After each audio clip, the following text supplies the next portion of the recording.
মসজিদের মুসাল্লি, আজ আমি আপনাদের সম্মুখে একটি গুরুত্বপূর্ণ বিষয় নিয়ে দাঁড়িয়েছি।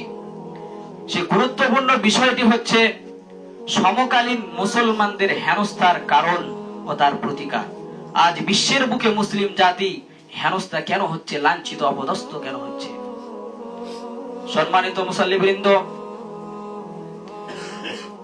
সমগ্র পৃথিবীর বুকে যত ধর্ম রয়েছে, তন্মধ্য থেকে যদি কোনো ধর্ম আল্লাহর নিকট গ্রহণযোগ্য হয়, সেটা হলো ইসলাম ধর্ম। কারণ আল্লাহ পাক রব্বুল আলামিন বলেন, ইন্নাদ দীনা ইনদাল্লাহিল ইসলাম, নিশ্চয় আল্লাহর নিকট মনোনীত ধর্ম হচ্ছে ইসলাম ধর্ম। তাই মুসলিম জাতি আল্লাহর নিকট সবচেয়ে সম্মানিত ও শ্রেষ্ঠ জাতি। এই শ্রেষ্ঠ জাতি হচ্ছে বীরের জাতি, বিজয়ী জাতি।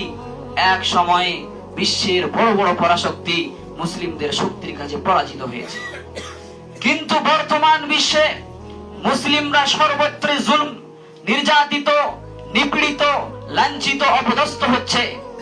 এমনকি মুসলিমদের উপর মিথ্যা অজুহাত আবিষ্কার করে পৃথিবীর বিভিন্ন স্থানে মুসলিমদের নির্বিচারে হত্যা করছে।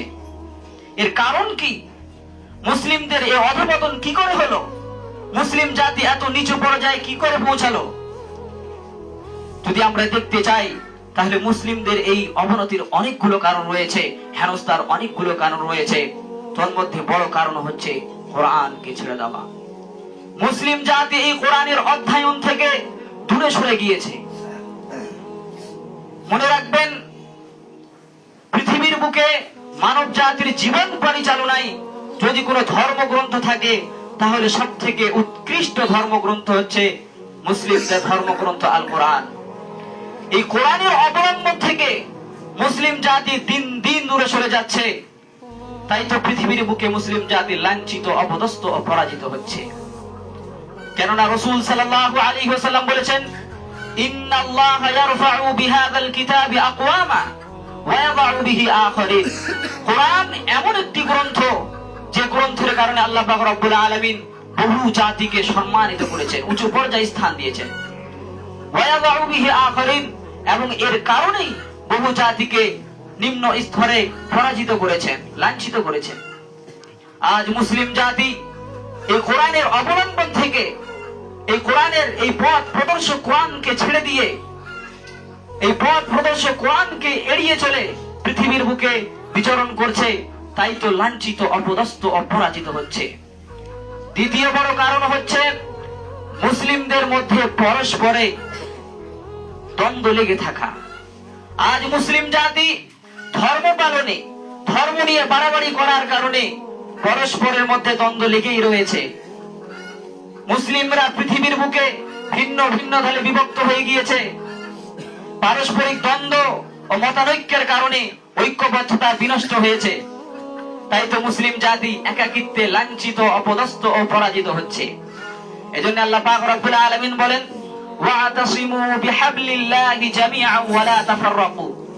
তোমরা আল্লাহর দ্বীনকে, আল্লাহর রজ্জুকে শক্তভাবে আঁকড়ে ধরো। ওয়া লা তাফাররাকু, এবং ভিন্ন ভিন্ন দলে বিভক্ত হয়ো না। সম্মানিত শ্রোতা মণ্ডলী, আজ মুসলিম জাতি ভিন্ন ভিন্ন দলে বিভক্ত হওয়ার কারণে লাঞ্ছিত, অপদস্থ হচ্ছে। মুসলিমদের মধ্যে ঐক্যবদ্ধতা বিনষ্ট হয়ে গিয়েছে। মুসলিমদের শক্তি, ঐক্যবদ্ধতা বিনষ্ট হওয়ার কারণে মুসলিম জাতি একাকিত্বে সব জায়গায় লাঞ্ছিত, অপদস্থ হচ্ছে। সম্মানিত মুসল্লিবৃন্দ, তৃতীয় বড় কারণ হচ্ছে ইসলাম থেকে দূরে সরে যাওয়া। আজ মুসলিম জাতি ধর্ম পালনে ইসলামকে ছেড়ে দিয়ে বেধর্মীদের কৃষ্টি কালচারকে নিজের জীবনে বাস্তবায়ন করে পৃথিবীর বুকে আনন্দের সাথে পৃথিবীর বুকে বিচরণ করছে। তাই তো পৃথিবীর বুকে লাঞ্ছিত, অপদস্থ হচ্ছে। কেননা রাসূল সাল্লাল্লাহু আলাইহি ওয়াসাল্লাম 1400 বছর পূর্বে বলে দিয়েছেন, লাম ইয়ানকুযু আহদাল্লাহি ওয়া আহদা রাসূলিহি, যখন কোন জাতি আল্লাহ ও তার রাসূলের অঙ্গীকারকে ভঙ্গ করবে, ইল্লা সাল্লাল্লাহু আলাইহিম আদুওয়াম মিন গায়রিহিম, তখন আল্লাহ পাক রব্বুল আলামিন সেই বিজাতীয় দুশমনকে সেই জাতির উপরে ক্ষমতাসীন করবেন। ফাআখাযু বা'দা মা ফি আইদিহিম, অতঃপর সে তাদের সম্পত্তি কেড়ে নেবে। আজ মুসলিমদের চিত্র, আজ পৃথিবীর বুকে যারা কোরআনের উপর জীবন যাপন করে, আল্লাহ রসুলের উপর চলছে, তারা ইসলামকে, আল্লাহ রসুলের ওয়াদাকে ভঙ্গ করার কারণে তারা পৃথিবীর বুকে লাঞ্ছিত অপদস্থ হচ্ছে। এবং মুসলিমরা আজ মুসলিমদের এই দশা হচ্ছে যে অমুসলিমরা মুসলিমদের উপর শক্তি কায়েম করে তারা পৃথিবীর বুকে মুসলিমদের উপর নির্যাতন করছে। রাসূল সাল্লাল্লাহু আলাইহি ওয়াসাল্লাম 1400 বছর পূর্বে যা আমাদেরকে বলে দিয়েছেন। সম্মানিত শ্রোতা মণ্ডলী, যদি মুসলিম জাতি এই পদস্থল থেকে মুক্তি পেতে চায়, এই পদস্থল থেকে যদি মুক্তি পেতে চায় এবং উঁচু পর্যায়ে জীবন যাপন করতে চায়, তাহলে মুসলিমদের কিছু করণীয় রয়েছে। প্রথম নম্বর করণীয় হচ্ছে প্রকৃত অর্থে মুমিন হওয়া। কারণ আল্লাহ পাক রব্বুল আলামিন বলে দিয়েছেন, ওয়ালা তাহিনু ওয়ালা তাহজানু ওয়া আনতুমুল আ'লাউনা ইন কুনতুম মুমিনিন।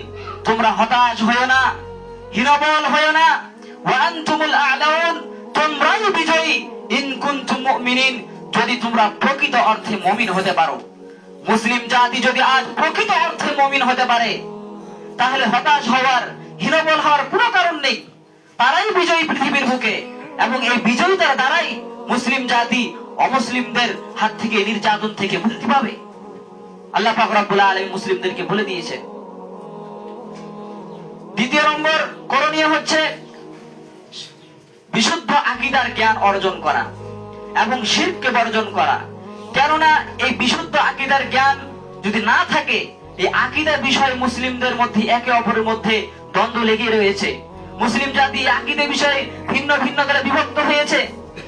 বিশুদ্ধ আকীদার জ্ঞান না থাকার কারণে সেই আকীদা যে মানুষের, মুসলিম জাতির মেরুদণ্ড, সেই মেরুদণ্ডকে মুসলিম জাতি পৃথক করে দিয়েছে এবং ভিন্ন ভিন্ন দলে বিভক্ত হয়ে তারা আল্লাহ রাব্বুল আলামিনের আকীদাকে, সঠিক আকীদাকে মেনে চলছে না। এই বিশুদ্ধ আকীদার জ্ঞান না থাকার কারণে মুসলিমদের মধ্যে এই দশা রয়েছে। সম্মানিত শ্রোতা মণ্ডলী, অবশ্যই মুসলিম জাতিকে বিশুদ্ধ আকীদার জ্ঞান অর্জন করতে হবে। তৃতীয় নম্বর কাজ হচ্ছে শরীয়তের বিধানকে পালন করা। কারণ আল্লাহ পাক রব্বুল আলামিন বলেন, ওয়া'দাল্লাহু আল্লাযীনা আমানু মিনকুম ওয়া আমিলুস সালিহাত। আল্লাহ রব্বুল আলামিনের ওয়াদা ওই ব্যক্তিদের জন্য যারা ঈমান আনয়ন করে, অর্থাৎ প্রকৃত অর্থে মুমিন হতে পারবে। ওয়া আমিলুস সালিহাত, এবং সৎ কাজ করবে, অর্থাৎ শরীয়তের বিধানকে পালন করবে। লা ইস্তাখলিফান্নাহুম ফিল আরদ, তাহলে আল্লাহ পাক রব্বুল আলামিন অবশ্যই সে জাতিকে পৃথিবীর বুকে প্রতিনিধিত্ব দান করবে। কামা ইস্তাখলাফাল্লাযীনা মিন ক্বাবলিহিম, যেমন তাদের পূর্ববর্তীদেরকে, আমাদের পূর্ববর্তীদেরকে প্রতিনিধিত্ব দান করেছিলেন। সম্মানিত শ্রোতা মণ্ডলী, মুসলিম জাতি যদি প্রকৃত অর্থে মুমিন হয়ে যেতে পারে এবং সৎ আমল করে, শরীয়তের বিধানকে পালন করে, তাহলে অবশ্যই আল্লাহ পাক রব্বুল আলামিনের ওয়াদা পৃথিবীর বুকে তাদেরকেই প্রতিনিধিত্ব দান করবেন, যে প্রতিনিধিত্বের দ্বারাই মুসলিম জাতি হেনস্থা থেকে মুক্তি পাবে। সম্মানিত শ্রোতা মণ্ডলী, চতুর্থ নম্বর কাজ হচ্ছে ধৈর্য ধারণ করা। আল্লাহ পাক রব্বুল আলামিন বলেন, ওয়া ইন তাসবিরু ওয়া তাত্তাকু লা ইয়াদুররুকুম কাইদুহুম শাইআ। যদি তোমরা ধৈর্য ধারণ করো এবং তাকওয়া অবলম্বন করো, আল্লাহ পাক রব্বুল আলামিনকে ভয় করো, লা ইয়াদুররুকুম কাইদুহুম শাইআ, তাদের চক্রান্তের কোন জিনিস তোমাদেরকে বিন্দু মাত্র, কিঞ্চিত পরিমাণ ক্ষতি করতে পারবে না। সম্মানিত শ্রোতা মণ্ডলী, অবশ্যই মুসলিম জাতিকে ধৈর্য ধারণ করতে হবে। কেননা আল্লাহ পাক রব্বুল আলামিন বলেছেন, ইন্নাল্লাহা মা'আস সাবিরিন, নিশ্চয় আল্লাহ পাক রব্বুল আলামিন ধৈর্যশীলদের সঙ্গে রয়েছেন, অর্থাৎ ধৈর্যশীলদের সাহায্যে রয়েছেন। যারা ধৈর্য ধারণ করবে, অবশ্যই আল্লাহ পাক রব্বুল আলামিন তাদেরকে সাহায্য করবেন এবং পৃথিবীর বুকে সঠিক পথে বিজয় রাখবেন, টিকিয়ে রাখবেন। সম্মানিত শ্রোতা মণ্ডলী, অবশ্যই মুসলিম জাতিকে ধৈর্য ধারণ করতে হবে।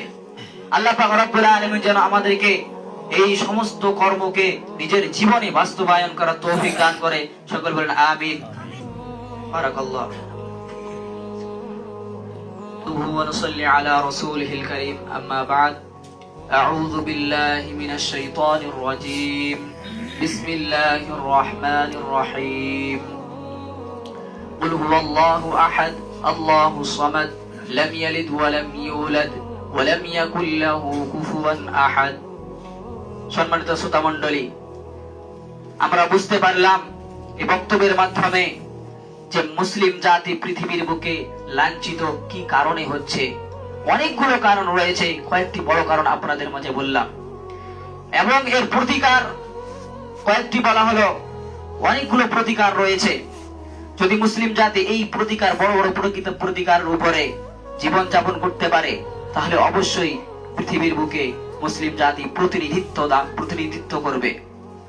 সম্মানিত শ্রোতা মণ্ডলী, এই বক্তব্যের মূল কথা হচ্ছে, যদি মুসলিম জাতি প্রকৃত অর্থে মুমিন হয়ে যেতে পারে এবং বিশুদ্ধ আকীদার জ্ঞান অর্জন করে শিরক বিদআত থেকে বিরত থেকে ইসলামের বিধানকে পালন করে এবং এর উপর ধৈর্য ধারণ করে, এই সমস্ত কাজ করার পরে যত মুসিবত মুসলিমদের উপর আসবে এর উপর ধৈর্য ধারণ করে, তাহলে অবশ্যই আল্লাহ পাক রব্বুল আলামিন মুসলিম জাতিকে এই পৃথিবীর বুকে প্রতিনিধিত্ব দান করবেন।